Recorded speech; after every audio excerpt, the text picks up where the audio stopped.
여러분들, 무더운 여름 동안 잘 지내시나요? 요즘은 더운데 코로나 때문에 마스크를 써야 하고 여러모로 불편한 일이 참 많네요. 요즘엔 또 코로나가 기승이라고 하니까 다들 건강들 조심히 하시고 사연 하나를 소개해드리려고 해요. 정말이지 무서운 일이었고 지금도 여름 때만 되면 그날의 공포가 기억이 날 정도였어요. 사람이 어쩌면 귀신보다도 더 무서운 것 같아요. 돈이나 그런 거에 혹하면 무슨 짓이든 못하는 게 없는 것 같다는 생각이 들었어요. 그럼 시작을 할게요. 저와 남편은 결혼해서 딸아이를 가졌는데 문제는 시댁에서는 아들을 원하셨어요. 뭐 그렇다고 다른 시댁처럼 딸을 낳았다고 막 구박하고 그러지는 않는데 은근슬쩍 저나 남편한테 아들을 낳는 게 어떻겠냐고 묻기는 했어요. 남편은 거기에 스트레스가 쌓여서 가끔 저한테 대체 당신은 가족을 위해 한 게 뭐야 라고 말하며 싸우기도 했어요. 아니 진짜 자식을 낳는 게 뭐가 그렇게 혼낼 만한 일인지. 아무리 시부모님이 아들을 원한다고 해도 딸한테 용돈도 주고 그러는데 오히려 남편이 더 다그치더라고요.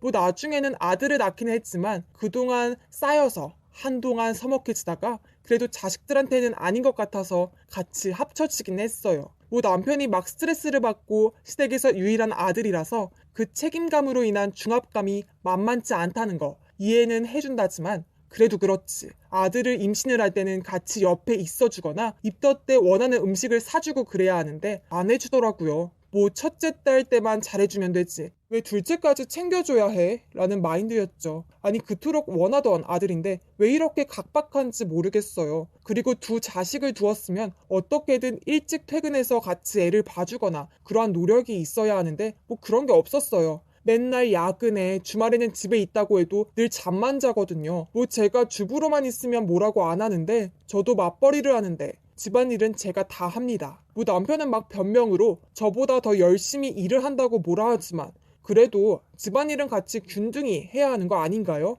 안 그래도 출산을 하고 난 뒤에 몸이 예전 같지도 않고 직장에 다시 취직해서 적응하기도 힘든데 집안일까지 하니 몸이 10개라도 모자르고 애들 2명까지 커버를 하면 정말이지 죽을 맛이었죠. 뭐 근데 저한테만 그러느냐 하면 부모님은 고사하고 시부모님한테도 좀 관심이 없더라고요. 시댁에 행사가 있으면 항상 남편이 피곤하고 힘들다고 아니면 아프다고 늘 핑계를 대며 빠지고 항상 제가 두 아이를 이끌고 시댁에 내려가서 거기 친척들이 제가 이 시댁의 장녀인 줄로 착각할 정도였어요. 시부모님은 워낙 바쁜 아들한테 뭐라 하지는 않았지만 굉장히 서운해하시고 그랬어요. 아무리 그래도 한 번이라도 얼굴을 봐야 하는데 그 정도 시간이 없누.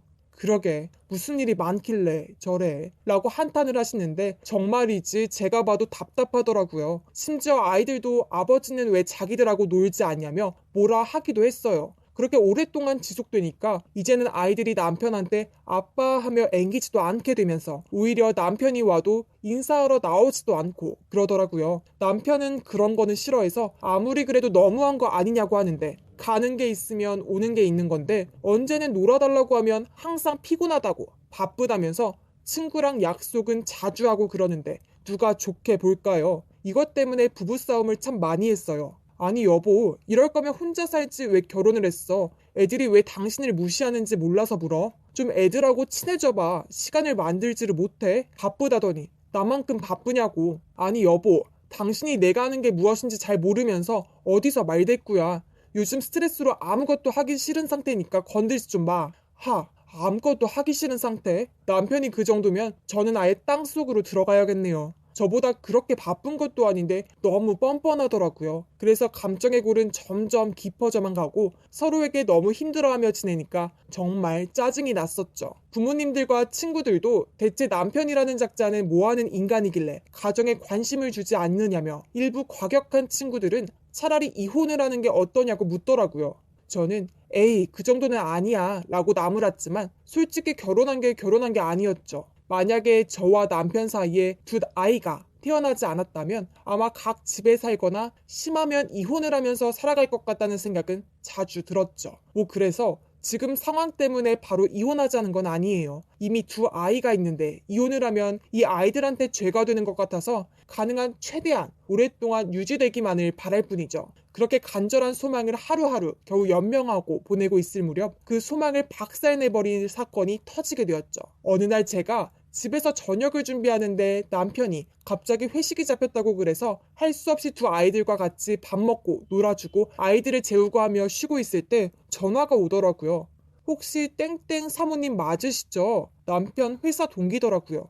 저는 네 라고 하니까 설마 사모님한테 그 녀석이 회식이라고 말했나요? 라고 말해서 그렇다고 하니까 한숨을 크게 쉬더니 아니 요새 걔가 하도 일찍 퇴근하고 그래서 직원들이 대체 무슨 일이지? 하며 궁금해하고 저는 애 때문에 그런가 보다 하며 했는데 제가 집에 일이 있어서 평소보다 일찍 퇴근했는데 그 녀석 다른 여자랑 놀고 있더라고요. 저는 진짜 걔인가? 하면서 봤는데 딱 걔였어요. 혹시 사모님하고 뭐 문제 있는 건 아니시죠? 저는 그 말을 듣고 진짜냐고 거듭 물었고 사실이라고 사진 한 장을 보내는데 진짜 남편이었죠. 저는 화가 나서 남편이 올 때까지 밖에서 기다렸고 남편이 술을 취해서 들어오는데 제가 밖에 있는 걸 보고 흠칫 놀라다가 갑자기 자기 하며 달려오더라고요. 저는 남편한테 바로 싸대기를 날리고 사진을 보여주며 대체 이게 뭐냐고 하며 마구 뺨을 때리고 남편은 술 취해서 대체 무슨 짓이냐며 팔로 얼굴을 가리며 저한테 계속 맞고 있었죠. 남편이 술에서 깨어나 저한테 맞은 이유를 깨달았을 때 미안하다고 거듭 빌었지만 저는 화가 나서 두 아이를 데리고 친정으로 가버렸죠. 친정도 이 사실을 알고 있었고 한동안은 남편은 사람 취급을 안 해주었죠. 시댁에서는 저보고 고생을 한다며 미안하다고 늘 말했고요. 그렇게 각자 따로 살게 되었고 남편하고는 주말마다 아이 보러 온다고 약속을 했는데 이런저런 핑계로 안 보고 그러니까 이제는 아이들이 아빠가 원래부터 없는 게 아니냐고 말하는 걸 들으니 정말이지 서글프면서도 화가 났었죠. 그러던 어느 날 시아버지가 계단에서 넘어지시고 동시에 시어머니는 하반신 마비가 오셔서 병원에 입원을 하시게 되었습니다. 시아버지가 이제 슬슬 상속을 해야 할 것 같다며 말을 하시더라고요. 뭐 아들이 한 명뿐이라 딱히 유언이라고 할 게 없어서 그러려니 하는데 문제는 남편이 거기서 속셈을 부리고 있다는 걸 전 모르고 있었다는 거죠. 남편은 평소에 자주 보지도 않던 시부모님한테 하지도 않던 선물을 사주고 그러더라고요. 저는 갑자기 왜 이렇게 잘해줘? 라고 하니까 자기는 그동안 미안해서 라고 말하며 저한테 음료수 세트를 주며 그동안 고생이 많았어 라고 말하는데 왠지 가식처럼 느껴져서 거절을 했어요. 하지만 계속해서 과일 주스 세트를 주겠다며 막 그래서 어쩔 수 없이 받긴 했는데 뭔가 찜찜했고 새로 산 것 치고는 왠지 한 번쯤 다 열어본 느낌이 들어서 왠지 조심해야 할 것 같다며 다른 곳에 잠시 두었죠. 그렇게 병문안을 하는데 어느 날 병문안을 가는데 남편이 웬 여자랑 같이 있는 걸 보고 뭐지? 하다가 무슨 얘기를 하는 것 같아서 숨어서 엿들었는데 당신 아버지 어머니 언제 죽어? 그러게 저 정도면 돌아가시는 거 일도 아닌데 요 근래 내가 주는 주스 같은 거 못 마시겠다고 하더라고. 아니 그 무슨 독극물 같은 걸로 주입해서 계속 드시면 된다고 하면서 너무 오래 걸려. 그러게 더군다나 아내도 눈치를 챘는지 내가 주스에 독을 넣었는데 안 마시는 것 같더라고. 이왕이면 애들한테도 먹이길 고대했는데 자기가 너무 포장을 꼼꼼히 하지 않아서 그런 거 아니야? 내가 봐도 허술하던데. 역시나 이것들이 저와 시댁을 죽이려고 이렇게 병문안으로 효도하는 척하며 다가온 거였어요. 솔직히 그 상간녀 말대로 포장이 이상한 거 맞았어요. 아까 한 번쯤 열어본 것 같다는 생각이 든 게 그거였거든요. 하지만 제가 이래봬도 눈칫밥으로 먹고 사는 편이라서 미리 대화 녹음을 해두었고 그걸 당당히 남편과 상간녀 앞에 서서 녹음한 걸 들려주었죠. 두 명 다 새파랗게 얼굴이 질려서 도망을 치더라고요. 뭐 도망을 쳐봤자지. 왜냐면 저희 아버지가 변호사시거든요. 그걸 아버지한테 들려주니 천인공노할 놈이라고 말하며 당장 어떻게든 감옥에 보내겠다고 해주었고 그놈들은 살인 미수 같은 걸로 고소를 진행을 했죠. 그놈들 조사받으라는 우편이 날라오니까 바로 부모님과 저한테 와서 미안하다고 하는데 자기 부모님을 죽이려는 사람과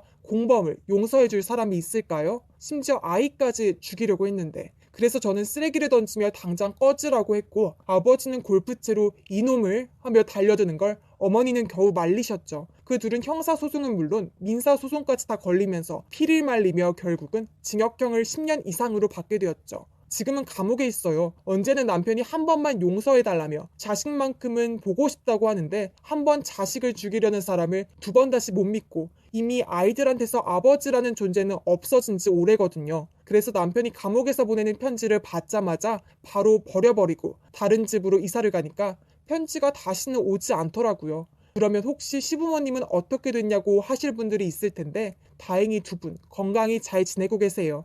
시아버지는 얼마 전 재활치료를 끝내고 잘 걸어다니시고 시어머니는 하반신 마비는 여전하시지만 그래도 나머지는 정상일 정도로 건강한 상태이세요. 현재 두 분은 제가 모시고 있고 무사해서 참 다행이라고 생각을 해요. 진짜 사람이 이렇게 무섭다는 걸 알게 되었네요. 어쩌면 귀신은 그에 비교하면 굉장히 착한 것 같네요. 자기 부모와 아내, 자식까지 죽이려는 사람. 혹여나 사이코패스냐고 하는데 다행히 남편은 그 정도는 아니라고 경찰에서 말하는데 뭐 하는 행동은 사이코 수준이라서 사이코패스 아니라고 해도 더 무섭네요. 전 그때 진짜 제대로 여름 공포 체험을 한 거였죠. 이게 영화로 보는 거하고 실제로 경험한 거는 하늘과 땅 차이라서 이제는 웬만한 공포 이야기는 그냥 넘어가게 되더라고요. 다시는 몸까지 서리게 하는 그 공포를 직접 체험하고 싶지는 않네요. 지금은 그저 아이들이 건강히 자랐으면 좋겠다는 소망만 있을 뿐이고요. 지금까지 제가 보내는 사연이었습니다. 그럼 다음에 또 만났으면 하네요. 여름 시원하게 보내세요.